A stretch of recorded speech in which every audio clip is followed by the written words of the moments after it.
When it comes to investing in precious metals, you need a source you can trust who offers you choices and empowers you to maximize your wealth. That's where Roberts & Roberts Brokerage can help.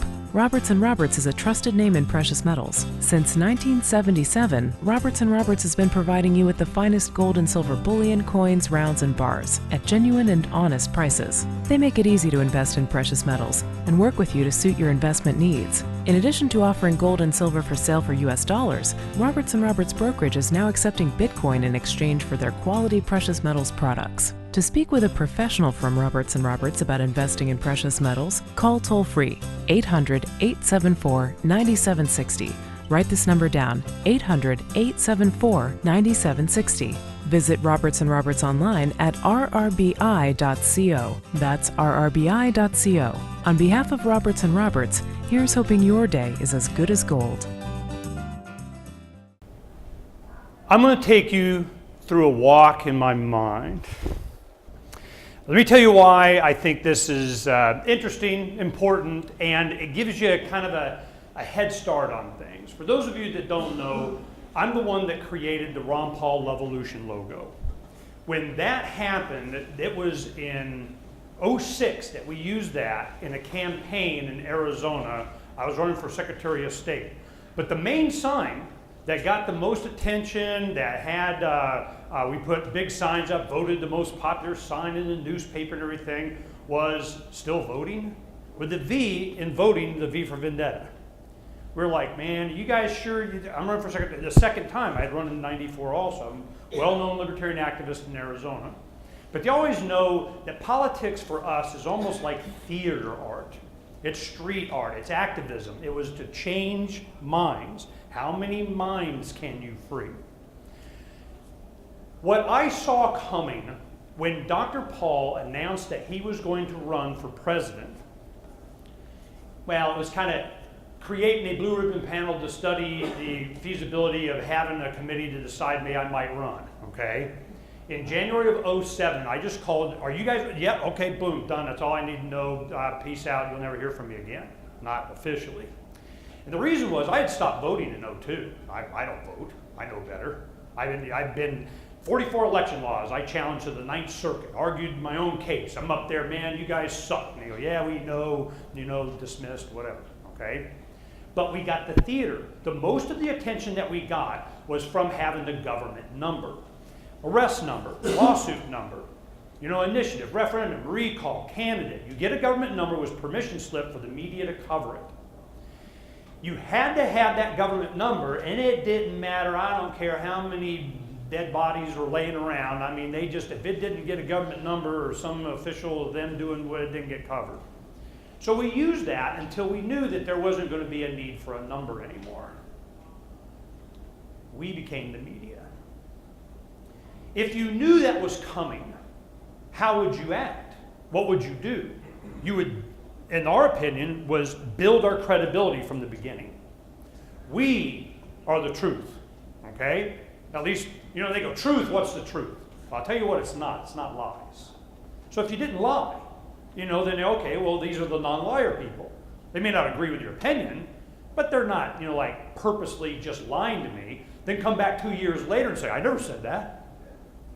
In 2010, when they first started doing the Tea Party stuff, they had me come to speak at the state capitol. They want, the Levolution to lay hands on their Tea Party. First thing out of my mouth, I'm not with any of these guys. And I want to make sure that you understand, John Shadegg, a congressman that voted against the TARP, then brought it back to bring it in, was up there saying, I never? I go, do you think these young people out here with all this videos, archive footage, are going to forget what he said before and what he's saying now, and during the campaign it might come up? You're in a totally different world. You guys don't even understand it. You can't so I don't mess with people my age and older. They don't get it by now. They got issues. So I'm always focusing on Generation Next. And what the Levolution showed us was how young these people were. Teenagers, 13, 14, 15. They were just coming up, they're looking for answers. They're starting to try, what? It created an enormous block of power and energy that had enormous value. What value do you put on the Levolution? I don't know, hundreds of millions worldwide. It was for the first time, international borders just went away. They tried to make immigration the big thing, whatever, and they just don't care. I use Google Translate. We translate Freedom's Phoenix into 39 languages. We have our own Haria Phoenix, which is Arabic for Freedom's Phoenix, our own Arab Facebook, our own Arab Twitter. We're right in the middle of the Tahrir Square in Cairo, passing out philosophy of liberty that we had translated into Arabic by a guy in Moscow in 10 days. And we're going, hey, you know what? Let me tell you what's up, all you guys in Tahrir Square screaming about, I want to be left alone. You don't need Pharaoh number 337. What if the concept burned in their minds that they own themselves? What happens then? I don't know, but we're finding out. I saw in Egypt, when it first started going, Tunisia fell, they're going in Egypt, and I go, what do you look for? How would you know what's coming? That's what we're going to talk about. The project is defending Archimedes. Now, I'll explain why it's that, and we'll get to it in a little bit. But I want you to understand that the first thing that I looked for in the Arab Spring, all right, how many people live in Egypt? About 80 million. How many people live in the Cairo area? About 20 million. Okay. What's the economic? You go to the CIA fact book. I just go, okay, I do this on my show all the time. I'm a talk show host too, and I go, all right, let me look at this. About half of the people lived on less than $4 a day. In a year, food went up 120% in inflation. What do you think was going to happen? All of a sudden, also I look at and I go, all right, what's the age demographic? 33% of Egypt's population is 14 years of age and younger. You go up to 24, it's half. How do you get away from that demographic? It's Generation Next. And they are learning the same thing that we are learning here in America. America is still seen as this kind of, it's the evil empire of, but you were great one time and now you're not, and why were you, and what can we read what? So the people here are all of a sudden we start seeing around the world. In Israel, a graphic artist, a teacher, and his young daughter put up a picture that says, "We love Iran." Iran, all these young people this is all 2012 stuff, come back, we love Israel. It became 40 million people a day are downloading and participating in this Facebook conversation. Palestine loves Israel. Israel loves Syria. Generation Next is inheriting this planet already. And if you don't understand what's happening and how it's good, it's just going to blindside you. You're going to have no idea what's going on. So what I'm going to do is give you the confidence and tell you why I'm so confident in what's coming. Just so you know. And I got video so I can say I told you so later. Okay? Because think about it. When Dr. Paul said he was going to, we do a thing called the Freedom Summit. You'll see some of the flyers around here. We do a Freedom Summit. If you look at the list of speakers, damn. Okay? Dr. Paul spoken at 3 of them. He had already spoken at 2 of them before he decided he'd run, and he also in 2009. Well, what happened is I knew he wasn't going to run from being libertarian. He was going to embrace it. He goes, you're really a libertarian. Yeah, and you're really fascist. So, I'm like, bring it on, bring it on, bring it on.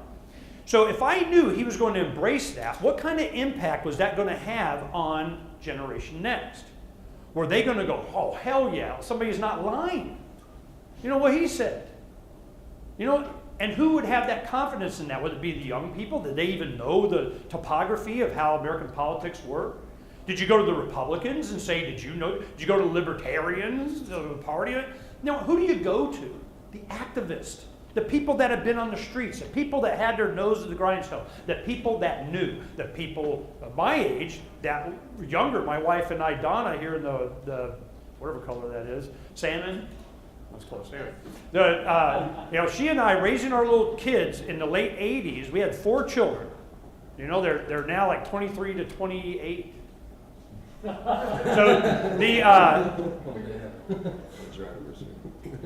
no, our anniversary is the same day as our youngest granddaughter, so I got that one down, I better. We don't have anniversary anymore, we have granddaughter birthday. But so what happens is, if you saw this coming, how would you prepare yourself? And this is what we did.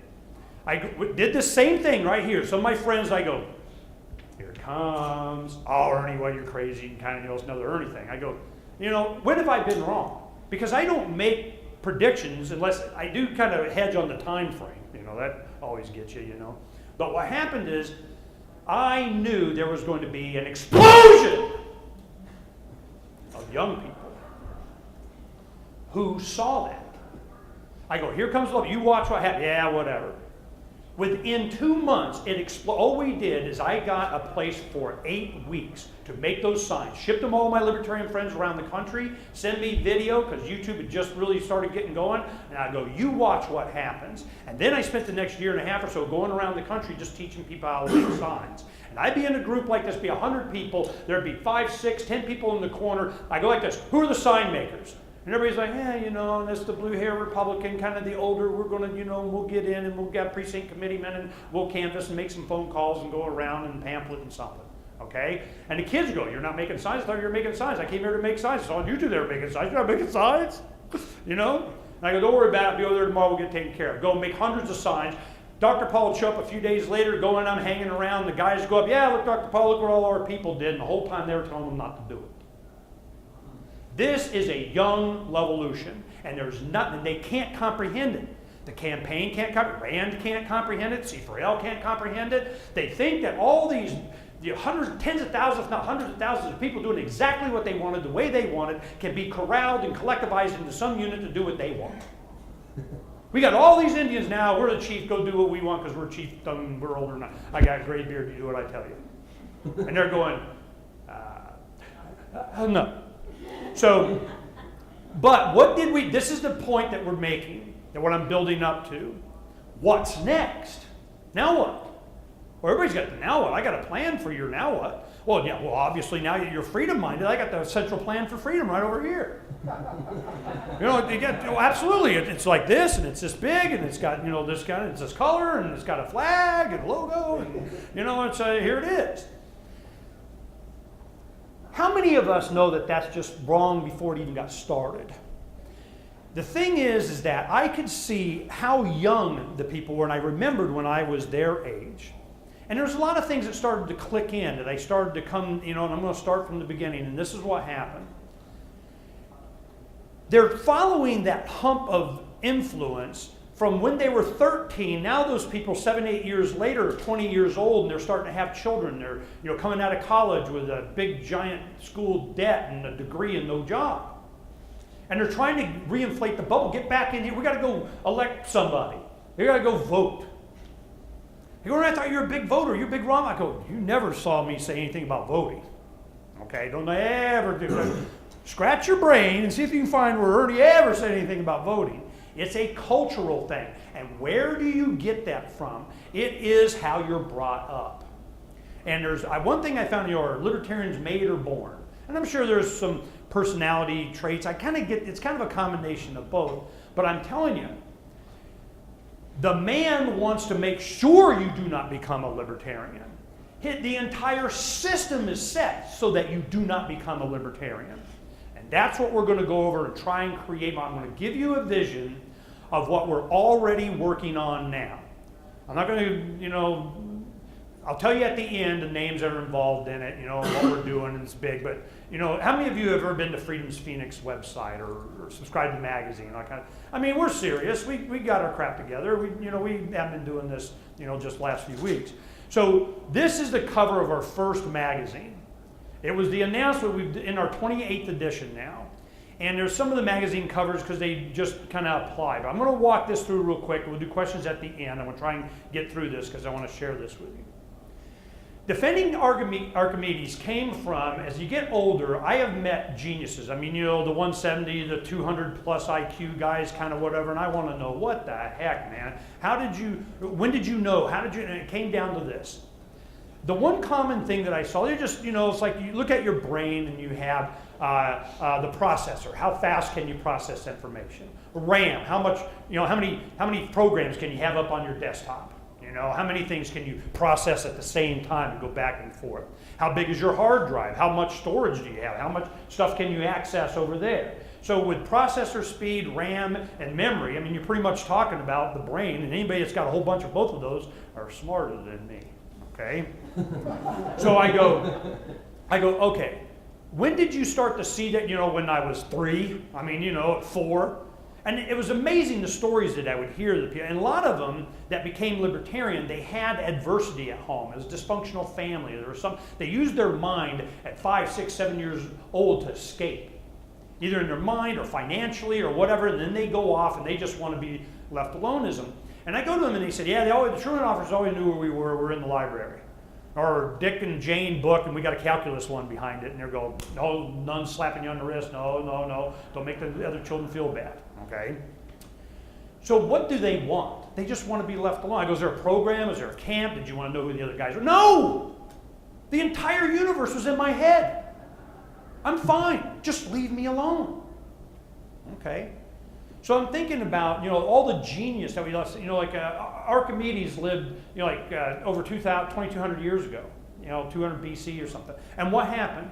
He invents calculus. In his head, he figured out pi.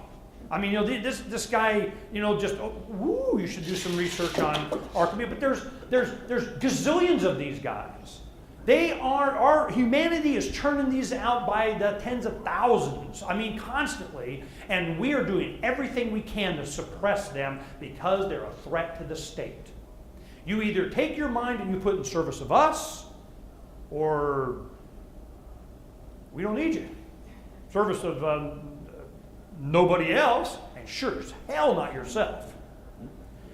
So defending Archimedes became the idea. But what do? We got a list. Do you get a page? Do you have a website? Do you got a what? No, I don't want to know who they are. I don't need a list of them. I don't give a crap. I just want to be able to defend their right to be smart. Just to stay away from them. To defend Archimedes. I don't even need to know where he is. I don't care. Every single freaking junior high student is a genius. And the bad guys know this. In the book, The Island by Peter Benchley, the guy that wrote Jaws, it was like late 70s, it was about high school years. I graduated in 79, so I remember it was around then. I read this. And there was a scene in there to where he's talking about modern day pirates that were remnants of the old pirates live on Caribbean islands and, kill everybody on a ship and take their stuff and sink it. Oh, it's a Bermuda Triangle. No, it's pirates out there sinking ships. So they go to the pirates who go on a ship, and they slit everybody's throat, throw them over the side, except the children. And they go to the children, the ones kind of junior high age, it's 10, 14 kind of thing, they pull their pants down. And they see if they started getting pubic hair. If they started going through puberty, slit the throat, sucks to be you, and throw them over fish bait, okay? Now all the other smaller children, they go, slap them on the back, welcome to be a pirate. Join the family. And the reason was, I remember in the book, it said because they were too worldly. And I'm going, what the heck is it? And then you start thinking about when you're a child, you're very susceptible, you want to please, you're, want to be where your parents are, and your older brothers, and you're kind of hanging out. So all of a sudden, the Tasmanian devil comes out of you when the hormones start. And it's, I hate authority. So when do they have junior high? When does, social studies and government and history and the extra hours required by the state for you to be in school at 7th and 8th grade? And I saw this happen during the 90s when I was county chairman of the Libertarian Party in Maricopa County in Phoenix there. And I would go to all these schools. Over the years you build up, they like having you, so the next year they have you come back, beginning of school year, and talk about politics. They stop inviting them Republicans and Democrats because they're lying sexist, snot, and the kids know it. And then you go in and you're doing all this, freedom. Freedom's the answer, what's the question? Who has their own bicycle? Who mowed lawns for it and so on, and who did this and who did that? And can you share? You should share it. You're not using it all the time. This guy needs you have a bicycle. You have a bicycle? We're going to share his bicycle because he did not ride his bicycle. How do we feel about that? You go through all this kind of word games and so on. And all of a sudden, I found out that, I go to elementary kids, and they get, it was cool and better, this is probably better than a movie, and where's recess, okay? High school, but, MTV told me to love baby seals and stuff, and then college, it was a junior high. And the reason is that you see that they do the same pirate thing. It's a Hitler Youth deal. What's the age here? Why is it that age? Why do we have junior high? Why is that when they need you more? Why? Because that's when you're starting to lock in and form the kind of person you're going to be. You may learn social skills. You may, not try and, take the girls to bed the first night. I mean, you kind of like, I know it's third date, or it's kind of, you learn about what's your instinct. I mean, do you really rationally understand it? You want to respect that person? You want to have a relationship? Or is it just, you're just learning some skills? If you didn't learn how to respect people for what they were as human beings at a young age, whatever you were, you got in at a teenager and the hormones hit, you locked in. And I did this experiment with my kids. My oldest, she was about 11. Here it comes, man. The challenge of authority, okay? And I said, my sons, we did modeling and so on, so give me a paper plate, 2-part epoxy, and a popsicle stick. And I'm sitting there as I'm talking, well, my job is to, make sure that you're, good doobie and everything, and I'm stirring it, and you let it go, and it goes, ee. And when you start to go over, my job is to straighten you up and keep, so that, and you need to, and I can feel it starting to stiffen. And I go, because when it gets to where your hormones lock in your brain, and you're that person, you're not changing. I let go, and there it is. And I pick it up. My job is to keep you as straight as possible, and then you're freaking on your own, man, So they were left to be adults by the time they were in puberty. Now, of course, we had rules, and we got to know where you are and all this kind of stuff and everything, which they rebel against, How do you rebel against, libertarians? But they try. So what happens is that, I started to understand this concept of how important it was for that age bracket. Well, they get you saluting to the whatever and Sieg Heil, and they got the young and so on, but we do the same thing. This is the United States. This is the Pledge of Allegiance, how it used to be up until after World War II. I pledge allegiance to the flag. That's how it went. It was a socialist thing, and it came from, and you look up the history of the Pledge of Allegiance, you go, holy crap. So this is something that's not new. So what we talk about, we have entire editions on how to raise children, how to school them, what the future is going to be about, where to get the resources and so on. This is like 2 years ago we did this. And then we learned from them. You want to know about Bitcoin? You want to know about BitTorrent and how to download movies for nothing and not getting caught? Ask a 13-year-old. Seriously. So they're writing articles on this, and we had an entire edition just on how to understand the internet. And then what do you have when you're talking about environmental stuff? Oh, yeah, man. Yeah, junior high. Yeah, you got question authority? Absolutely. He's dad. Here's a DARE program. Go turn him in. Oh, but we love baby seals and whales and shit. Okay? We're the good guys. So what happens if you were to apply the non-aggression principle to everything? Throughout history, what if we really respected the Native Americans and their property rights, and we just negotiated? We'd all be, loincloth and be healthy and babes and get our satellite television with our carbon fiber teepees or whatever. I mean, and living in Rivendell. What if we were libertarian as a culture? Would it be better? When you have people in revolt all across the Middle East and everything, what do?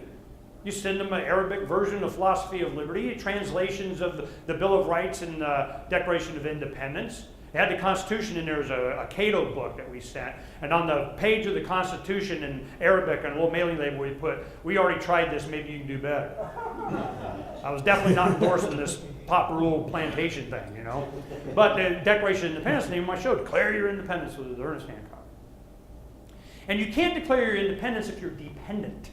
So you got to extract yourself from, so you got to be able to take care, you got to be self-sustaining as a human being, as an individual. And when does that start? Well, it used to start when you were little. I mean, heck, you do farm, our grandkids go out and take care of the goats, chickens, and turkeys, and garden, and whatever, my wife all the time. What's most people, now their biggest agricultural experience? A tomato seed in a milk carton? It went green, yay, boom, trash. I mean, seriously, this is what we're dealing with. So we wanted to have, where are we going to have the greatest impact? And it's in the imagination. I remember L. Neil Smith, this is an edition on future predictions and so on. Yeah, this is our bird, in the wings. It's cool. And yeah, so we're going to get to that later. I have an animation coming, so it'll be really cool. The one thing that L. Neil made a big impact on me about, I remember in the 90s, he goes, what used to be a whole science fiction section at the grocery store or at Blockbuster Video. You go and you'd have science fiction as its own section. Now it's totally gone. Where is it? What happened to it? It got merged into horror, action, or something like that. The reason was, in my estimation, is they wanted to kill imagination. If you can't even imagine what it can be like, then you don't have to worry about, you worrying about it. It's just, here's, what you get, and here's the car you drive, and here's the house you live in, here's the money you use, here's the food you eat. This is how it works. So we wanted to inspire them. But when? It has to be before they get locked into puberty. If you do not do it then, tough love. I go, yeah, you should have had, nice love, 10 years earlier, and you wouldn't have had this problem. So I'm going, all right. You want to teach them that, it's your mind that creates. Here's a cornucopia of goodies. Fire, sail, wheel, steel, swords, flying, video games, Mr. Fusion, deneuralizer, 3D printing. Whatever. I'm going, look, from your mind, this stuff is created. It doesn't come from a government, conveyor belt or something. They're the ones that are chopping up this conveyor belt. So this, right off the bat, I already understood this is what I wanted to have a big impact on, because I could see it coming anyway. And if you jump in front of the big giant parade, you already got it, kind of in the news for it and everything, you get credit. I give you the Levolution. They're like, oh, well, Ernie must have did that. Ron did it. Whatever. I go, man, it was already there. It just wanted to have some kind of a rallying point, which is another thing. Ernie, you got a copyright. Oh, man, that Levolution, you make a bunch of money. Oh, put on every shirt and hat, and you get a cut. But I go, you want to kill a movement. Let me tell you how you kill a movement. Try to control it. Try to benefit. Try to direct it. Try to put a fence around it. That's how you kill movements. And I see it being done all the time. You don't want to kill it. I don't want to know who these kids are. This is what we're going to do. Now this one here, this is Last Libertopia. That's Angela Keaton. What happened is the Levolution, they were trying to brand it with the Republican Party. They were trying to get it to where it was, like CPAC this year. They had the Ronald Reagan dinner. They had that big level. I'm like, everybody's like laughing, going, right. They want to co-opt it. So Scott Beazer, the artist that did that, he's like, see, you should copyright. And then I go, no, it's not copyright. You just brand it. So what did I do? Levolution is in with Free Aid and Libertopia and Porcupine Freedom Festival and Cot Block and Del Valley Silver and Am versus the Band and on and on and on and on and on, and Liberty on Tour and all these guys go, that's who we are. We're voluntarists. We've already gone past this. We brand it. You want to keep putting this on, up there with Ronald Reagan or whatever, you just go right on ahead. But we know what it means. Okay? I would go to elementary schools. This is the scenes that I would see. I'd go in, and they would be, they're having a good time and tell us whatever, and when's recess, and doing the Pledge of Allegiance. Donna and I, when she was 3, she just turned 4. She was 3 years, like 6 months ago. We go to a little Christian day school that my daughter-in-law wanted to have her go play and make friends and whatever. So she'd go 2 days a week, Tuesday and Thursday for a few hours, whatever it was. And we go to Grandparents' Day. And we sat in, it was about this many, a couple of dozen people. And you had all the little kids up here with their instructor going, oh yeah, and this and that, and say this, and they did their prayers and so on, because it's a Christian school. And they, they have a little socializing, and then they go, oh, time for Pledge of Allegiance. Okay, and they stand up, and they go, and they had no idea. I was 3 years old. But Donna and I are there like this, sitting in the chair with our droids taking a picture of this. Immediately, everybody snapped to the attention. I pledge, I can't say it loud enough, and everybody loud, and I become allegiance. And Don and I are sitting there going, what the hell just happened? How do they become robots? We're teaching them that. But what's their other alternative to information? Well, it's, it's their friends, it's Facebook, it's the internet, some of the guys are looking, for the truth. They're pushing the right button, or it's their friends, or somebody gave them some information. Now, when they get older, you start to see this is the age bracket we're going to start going for. It's the 10 to 14. It's they're starting to, they're wanting to formulate their own opinions, and you just want to give them the right. how can they possibly pick freedom if they never even heard it? They didn't understand it. It was branded as something. You got the freedom to do what the hell we tell you. I mean, how do they, do this? Well, they become this. By the time you're in high school, you're stereotyped or in whatever group. You're the jock, you're the freak, the geek, the this, the that, the something, in Breakfast Club. But what happens when generations, and these could represent, freaking countries, languages, religions, what happens when they all start to find common ground on the internet? It's happening now. But what's the future? The FDA just cleared, this is comes from July 15th this summer. The FDA clears brain scan to diagnose ADHD in kids. ADHD. They are now taking kids and putting them in classrooms. I've seen other pictures, I couldn't find them, of a bunch of kids throughout the day. They're scanning them. In Britain, years ago, we've been covering this. They want to get pre-crime by designating pre-criminals. Those that are more susceptible, the kind of people that they want to analyze all of us. They want to do all this psychology experimentation or just figure out what hardwiring do we have or personality traits so they can nip it in the bud. So I'm not making this up.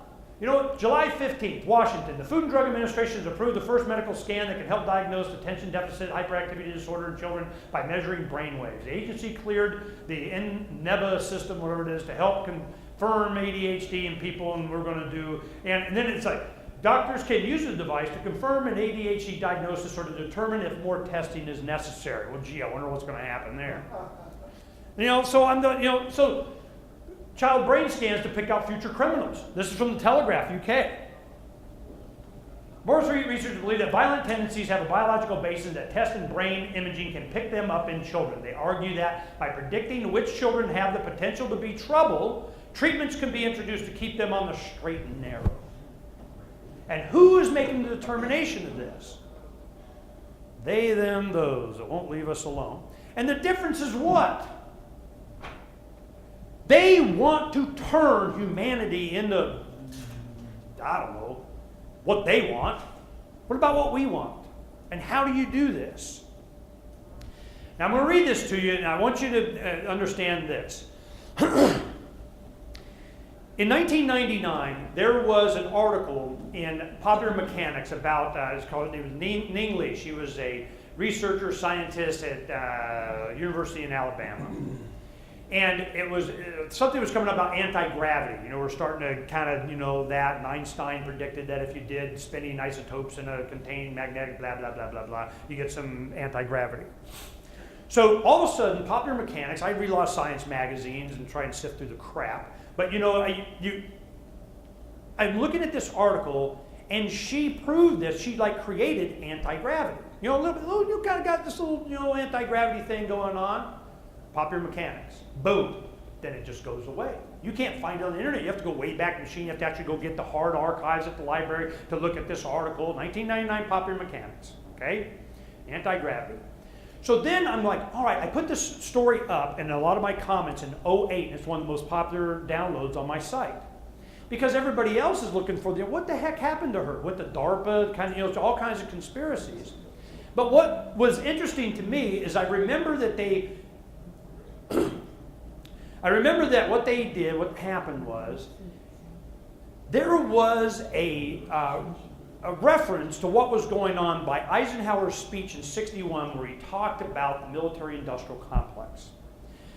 But he wasn't really talking about the military-industrial complex. If you read that speech, that was just a side effect. That was what happens when something else happens. In the same fashion, the Free University, historically the fountainhead of free ideas and scientific discovery, has experienced a revolution in the conduct of research. Partly because of the huge costs involved, a government contract becomes virtually a substitute for intellectual curiosity. For every old blackboard, there are now hundreds of new electronic computers. The prospect of domination of the nation's scholars by federal employment, project allocations, and the power of money is ever present and is gravely to be regarded.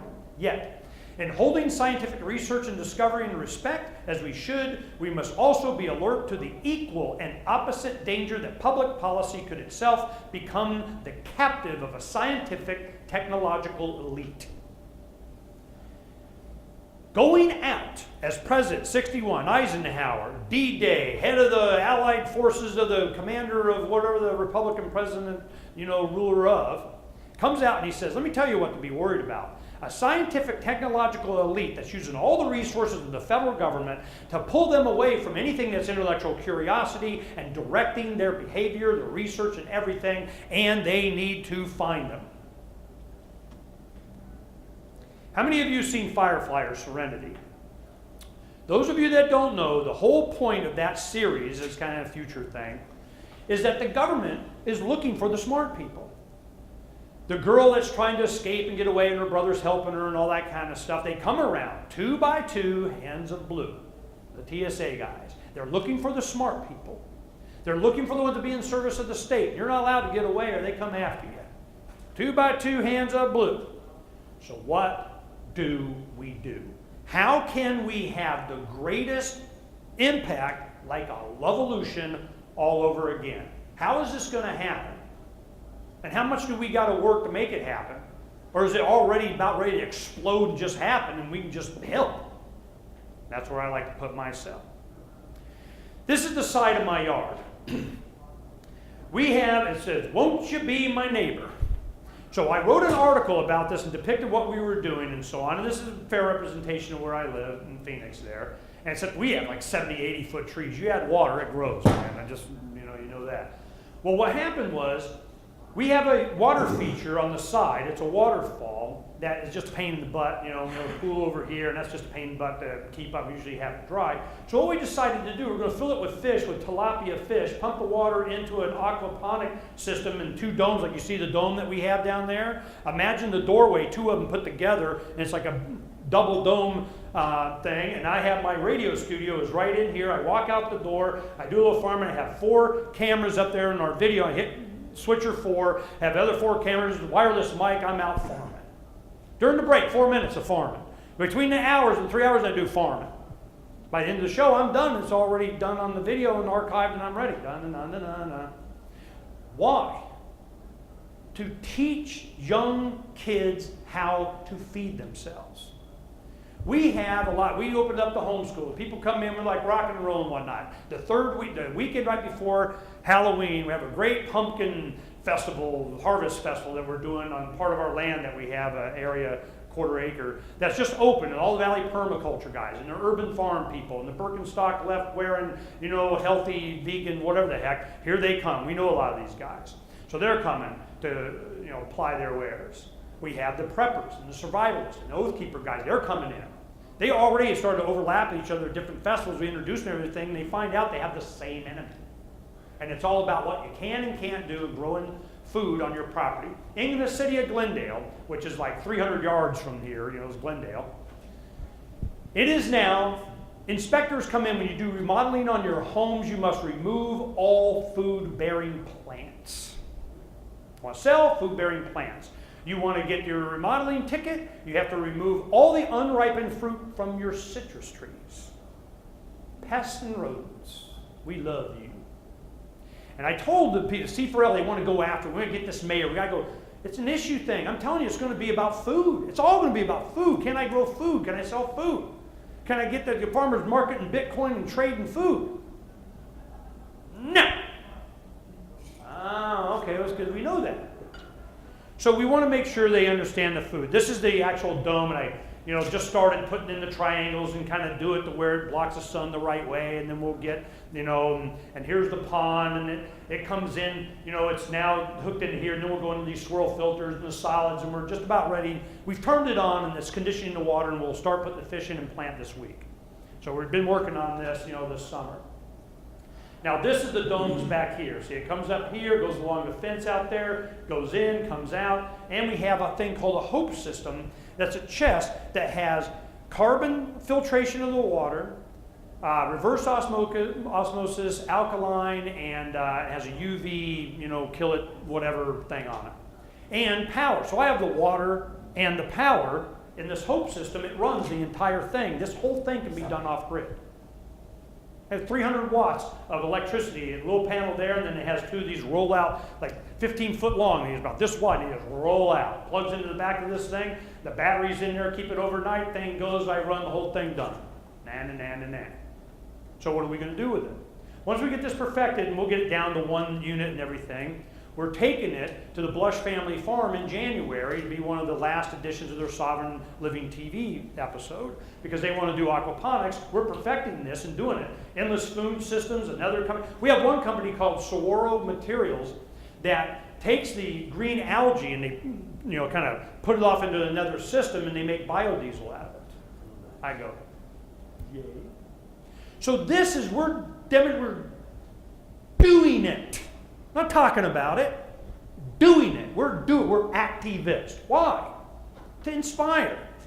So this is when we first got the domes up and so on. You see how they're oriented, and that's my area there. This is the HOPE system. It just has quick connectors. It plugs in. You can do dirty water out to clean water. Or you can just pump water, if you just want to do showers while you're camping or something. You got cigarette lighter things. You got an inverter in there. You got the drinking water comes out, all your switches, blah, blah, blah, blah, blah. It's all self-contained. This whole thing, $1,500. And you're the water and power guy? How many women do I get for my harem in your bug out? See my point? Oh, I'm sorry, you want my water and power? I get fed. So it's always good to have water and power. Now this is my lab. Now I'm going to show it some pictures of it and everything, but I just want you to understand the point. Popular Science, this is October 1920. Norman Rockwell did this cover, and I said, does Norman Rockwell have a cover that does inventors? Of course he does. Okay, there it is. And it's a workbench. He's got his vise here, and this is a perpetual motion machine. Looks like a Bedini motor or something. So what he did is he's going, get your ass to your workbench. Yankee ingenuity. This is how we were. Kids were blowing themselves up all over the place with chemistry set day law, whatever the hell. Yay! Okay? At Pork Fest, they had a Agoras pitch, that Davi won the 1 ounce Liberty gold. And one of the guys got up and he said, we need to get science kits to the kids. Science kits. We got to have chemistry sets. You don't have chemistry. I go, 5 out of 5. I vote whatever. Hell yeah. I get my chemicals mostly from Estonia.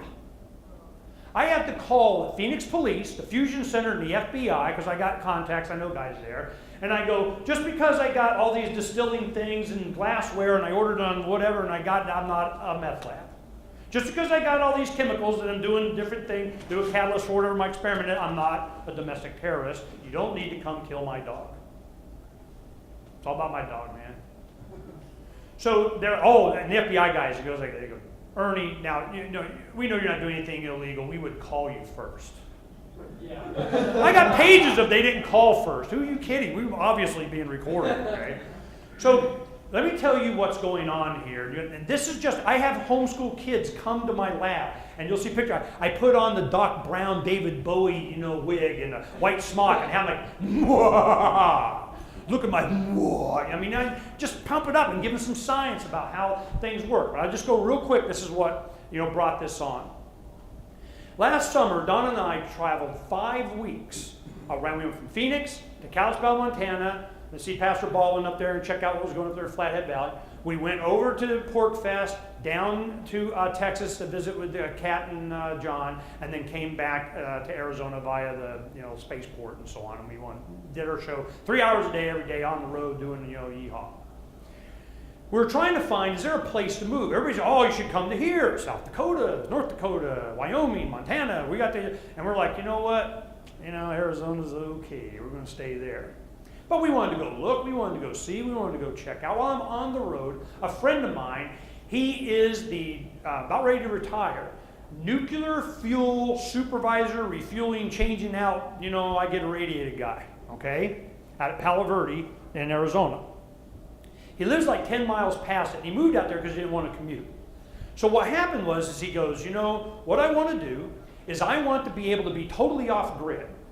Well, power, solar, wind, battery pack, diesel backup, everything. Every 3 or 4 years, he has to change out his battery system, lead acid. This sucks. Zombie apocalypse comes, I'm screwed, man. I need something better. What did he find out? They're called lead acid battery. Nickel iron batteries. They're Edison batteries made 100 years ago by Thomas Edison. You know, that we could have gone electric as easily as gasoline. It was Standard Oil versus Edison battery kind of stuff. Hell, Jay Leno has the original batteries in his electric car back in those days. And what happens is he looked and he goes, what the hell? How come we don't have this? Exide batteries that make lead acid bought up all the manufacturing for nickel iron in the 70s and closed all the plants. It's like that 100 mile per gallon carburetor crap. You know, we want you buying lead acid batteries. So then he started to find out they're starting to be remanufactured in China. They're shipping to LA. Now he wills them to his children. You don't even check the battery water levels for 15 years. He has them in his, where he's got them stored in a sub thing under a shed deal. He has them there on his property. Now he doesn't have to worry about getting new batteries again.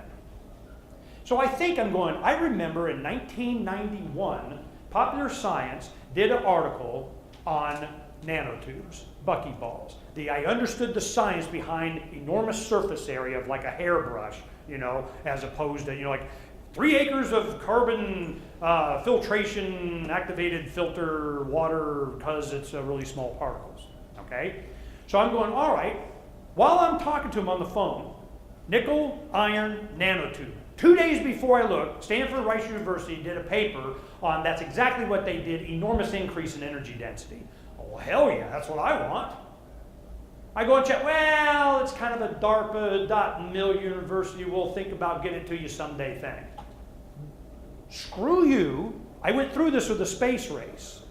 And that's why we made a big deal out of Spaceship One going up in June of '04. My radio show, a bunch of our listeners, we went out there. We were the only ones with signs. They have a bunch of signs. I'll show you some here in a little bit. But what am I looking for? Inspiration. Is it really I want to make the nickel iron battery and I'm going to save the world? Yeah, maybe. I'm having some fun with it. I'll show you some pictures. But the point is it was all about inspiring generation next. Don't wait. Do it yourself. Be inspired. You're not going to learn the cool crap about this. I give them more chemistry and understanding physics in 10 minutes and showing them in my lab than they ever learned in junior high. Here we are. Each one of those things that you see there, it's easier for me to show it here. Acetylene is C2H2. Like the black powder comes up when you start doing the torch, and you put it in inert gas field, argon, helium, it comes in, I dial it in, get the right pressure through a tube furnace. This is like a big toaster with a glass tube in there. I put samples in there that I get a catalyst of iron, nickel, and cobalt and certain formulas de la whatever, and it gives me my nanotubes on there. So then I take a ceramic kiln post that you'll see that you fire pottery on and so on because it's porous and dense and hard and it works really good as an element. And I put the carbon nanotubes on there, and then I take a plater, this rectifier, and I plate nickel onto the carbon because now it's conductive, okay? Then I make the nickel iron battery, put it in, boom, it works. I'm like, yay! But what do I really want to work on? Nanotubes. That's the future. So I'm starting to have fun with that. Then I go to Tesla Tech, a big thing in Albuquerque a few weeks ago, and I was there as a journalist covering it. Just like we had our signs up, I had them up here, and they go, what the hell is this? I tell you, how come you're not speaking? Hell, this is cool, man. Yes, it is. So we put a studio in there, and I run my experiments, and this is the kiln post, and you create the catalyst, and you put it on there, and you start, seal it into the tube thing there, and I do my little $12,000 for a digital gas flow controller, and I go, you know what? I'll do like this on oxygen meters myself, okay, for $12,000. And then I have a lot of my, oh yeah, there I am. I'm like, yeehaw, here's what we do the battery, you do a battery test or load test that they do on ham radio stuff. It's cool, we're having fun. But that's not the point. This is the point. The geniuses that are just ready to just take over this whole planet, we need to make sure that they are directed in a non-coercive, freedom, they're going to do it anyway, kind of, can we be of help? I just want to defend them against they, them, those that would do them harm. When we did Spaceship One, Government Zero, That sign was made in my living room. Bert Rattan ran over, grabbed it from me, and he goes, I got to send a message to the media. Boom! And it went planetary. Front page China Daily. It's all over Europe. We're doing Italy television, everything.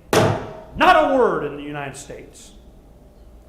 Months later, it came out in Variety, I think, did a thing. Popular Science had something and everything. I'm like, there's something going on. I go to the kids, I go, you know, a lot of kids don't know there's 2 private space stations in orbit since like 05, 06 right now. Bigelow Aerospace, the guy that owns Budget Suites hotels, paid the Russians to put it up on their rockets. They have 2 space stations up there now, building a 3rd that was going to be a test. Now they're just going full scale and doing this. Why? They're going to have a trailer park in space. They're doing science experiments up there. They're going and taking trips. All this private space, you know, people don't even know this. Why don't they know this? Blue Origin is the company that's owned by who? Who knows that owns Blue Origin?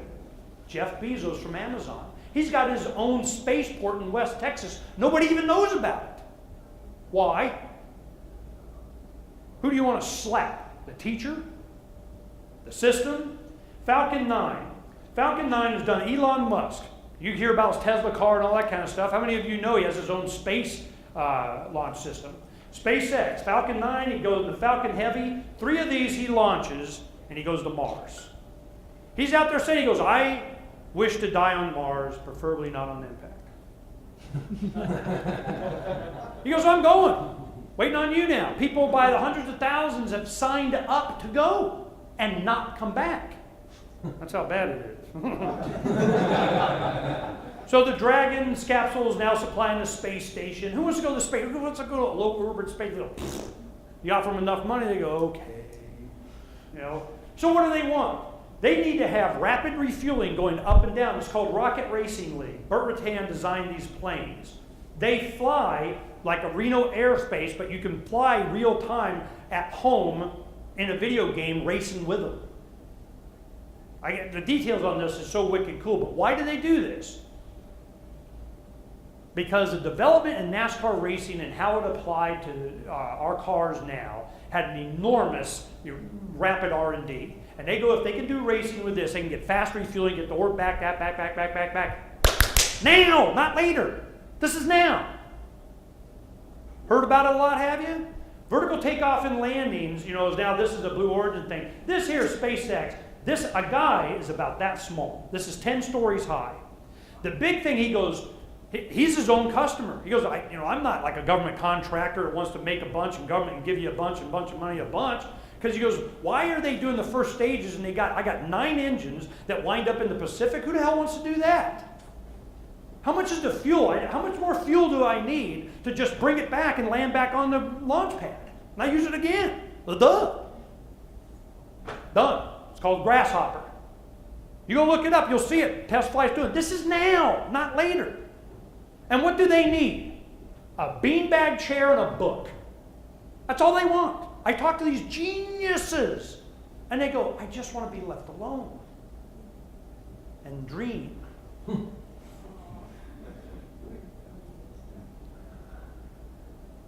I am so certain of what's coming. I'm willing to say it on video. Hello. That generation next is going to be driven by their own desires because they can. It doesn't matter how much you take science fiction off the grocery shelves. It doesn't matter how much you get the crappiest movies, De La, the stupidest, freaking, global warming, De La Save the whatever the hell. I mean, it doesn't matter. They're going to do it on their own themselves because they can. So what do? One of the guys that's helping with this, we have the capacity to do 300 to 500 DVDs an hour. We have 311 stack duplicators, a lot of the DVDs you've seen around in the movement and everything we did. And we have that capacity. We have 25,000 blank DVDs set aside for this one project. What we're going to do, we had 30,000, but then Sandy Hook, something, they pissed me off, I had to use 5. But anyway, so what happened is that what we do is the 25,000 is we're going to do an intro that goes into it directed right at the 10-year-old. look, man, and it'd be a young girl doing kind of, this is what you need to take responsibility for, and these are the resources, and this video is going to have, and links and little films of, and yada, yada, yada, yada. And that is written by Larkin Rose. He's already done one version, now he's upgrading it. What else do you have in there? The obvious thing. This authoritarian experiment kind of you need to know. Brett Venat from School Sucks Project. Richard Grove from Tragedy and Hope. See my point? So we're developing this now. To get what? A database? No, the DVD is it. It may have a landing page I'll do on Freedom's Phoenix and Defending Archimedes, kind of promote the project, and we'll give money and buy DVDs, pass out and do more. But that's not the point. When you go in, and it's in Manhattan, close to where Bloomberg lives, if you can get away with it, coming out of the junior high, crossing the crosswalk, hey man, share this with this for you and your parents. This is for you. Make sure you and mom and dad go over this. We take video of that, and they go into the subway and they're off. We do it in Pensacola, Manhattan, Phoenix, St. Louis, Montana, Washington State, LA, and hopefully we'll get Detroit, and Chicago. And people, what are they going to be doing? We'll take videotape of this. How many kids is it going to take? How much video is it going to be of them getting it, and then people wanting to see it and looking at it online? Is it the kids? Well, it'll go viral, and they'll share with, and they'll do whatever. It's the video of them getting it. Who's going to bitch? Who's going to complain? Who's going to be the most vociferous in their, repudiation of you're not allowed? The man, the teachers, the unions. They're going to do all the work for us. This is how we do this. I'm like, bring it on, bring it on, bring it on. I need the controversy. I want them to attack. You're indoctrinating our children with like freedom and shit. You see my point? I just wanted to share this with you, and you kind of get an understanding from my perspective. When I was doing the junior high, 2 minutes before, and I'll end with this, 2 minutes before it would, you see the bell go tick, and it's 2 minutes. Because it happened by accident one time, and I realized I could do it every single time. But not with any other age group but junior high. And I'd be, to get this, what would you need, to have your flying car? What do you need to get better this? And what will you need? Freedom. You need freedom, freedom, freedom. Freedom, freedom, freedom. And they go out the hallways chanting freedom. Nice. Junior high is the only time I could do that. One time, it was after the lunch break, a teacher came in with a tripod. Bam! Well, I won't get you on tape now because they're going into her class. Freedom, freedom. That just pissed her off. So I'm just, for whatever reason, I don't know what happened, but man, but what about? And I go, well, children, what about the, and they go, well, it sounds like we need more freedom. Freedom, freedom, freedom. It's just, and it just drives them freaking nuts. So I already know what's going to happen. They're going to do exactly what that teacher did. They're going to take this, look at this video of this guy doing an authoritarian sociopathy kind of, stuff, and they're like teaching them the question and kind of, learn crap, I already know what happens. This is what I'm trying to do. Because I have 4 grandchildren that my 4 children are raising, the work that we went through, the effort, the sacrifices that we make to get them out of government schools. Everything that we did was to put them in a position to be good parents so we could be good grandparents. And one of the things to be a good grandparent is to make sure that these children, as they come up, don't get hunted down by the 2x2 hands of blue, service of the state, and we need to give them just the knowledge that they're not alone.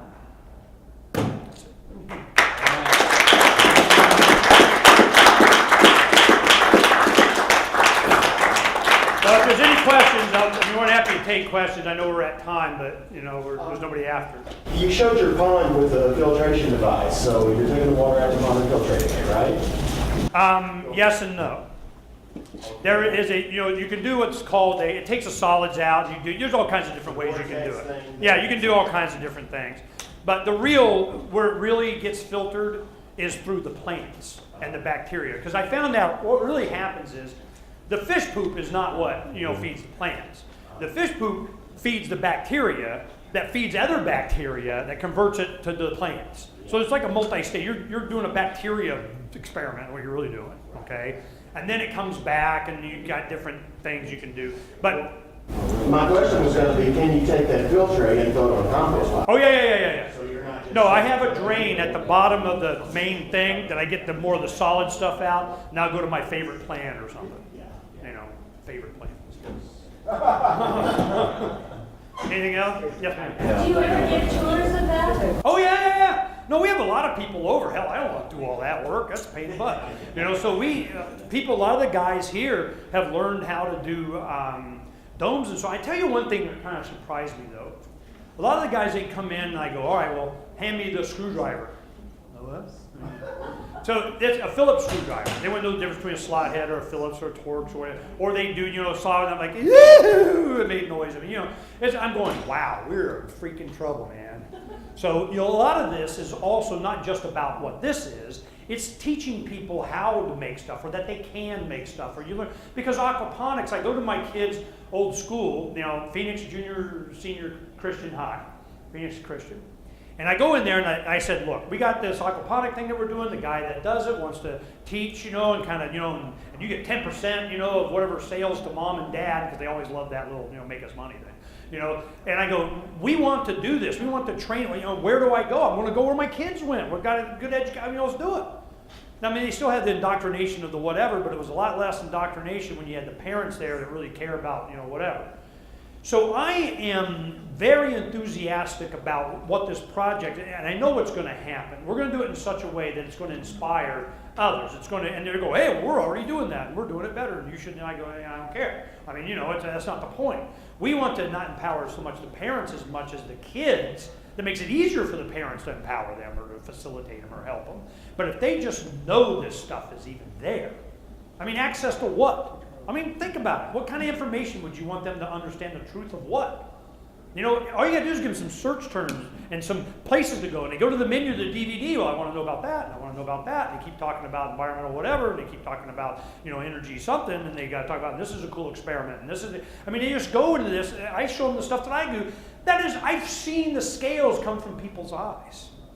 They go into my lab, and they go, wow, that was the freaking coolest thing. And I go, yeah. Do it yourself. Come over here and do it. We are now having, from the Tesla Tech thing, there's a group of guys who are going to start, because it's hot in my barn in the summer. So they're coming out starting in October, once a month, a different new energy technology. And they got a line, a bunch of them they want to play with. And I got the 220 and the 110 and the this and the lights and the spade and knock yourself out. So the thing is that I've already seen how this works. Our Freedom's Phoenix workshops, we're on number 5 I've done over the last 20 years. And I'm telling you, they all go through a stage. And it's always, every couple of years it's time to kind of reboot or restart, because it just kind of gets stagnant and different people get involved or just pain in the butt or something like that. But I'm really wanting to focus on the young now, because I saw up close and personal what happened with the young people during the Levolution years. How much they did whatever they wanted and didn't give a crap what everybody else was saying. They just did it. And I want to help them. And you can't possibly come up with whatever it is that they're going to do. You have no idea. They're going to be... Davi Barker did a trilogy of books. He sold the publishing, actually. His first one is on 10-year-old Pork Fest pork scouts, trained by anarchists in New Hampshire in their little Boy Scout thing or something, right? So they really got some skills. They know how to make fire, So the whole book is on how 10-year-olds kill zombies. And they are creative. And he was on the plane when he decided to do it. There was a teacher grading 10-year-old papers on how to kill zombies. Well, that gets included in the book. And then those kids, they think it's great, and they get the first copies and all that kind of stuff. But only 10-year-olds can come up with some of this stuff. I don't want to direct them. I just want to facilitate them. That's it. Thank you, guys.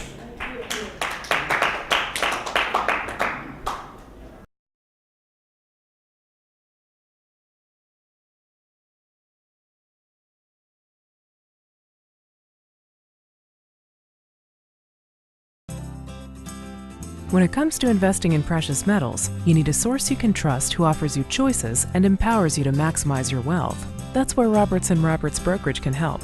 Roberts & Roberts is a trusted name in precious metals. Since 1977, Roberts & Roberts has been providing you with the finest gold and silver bullion, coins, rounds, and bars at genuine and honest prices. They make it easy to invest in precious metals and work with you to suit your investment needs. In addition to offering gold and silver for sale for US dollars, Roberts & Roberts Brokerage is now accepting Bitcoin in exchange for their quality precious metals products. To speak with a professional from Roberts & Roberts about investing in precious metals, call toll-free 800-874-9760. Write this number down, 800-874-9760. Visit Roberts & Roberts online at rrbi.co. That's rrbi.co. On behalf of Roberts & Roberts, here's hoping your day is as good as gold.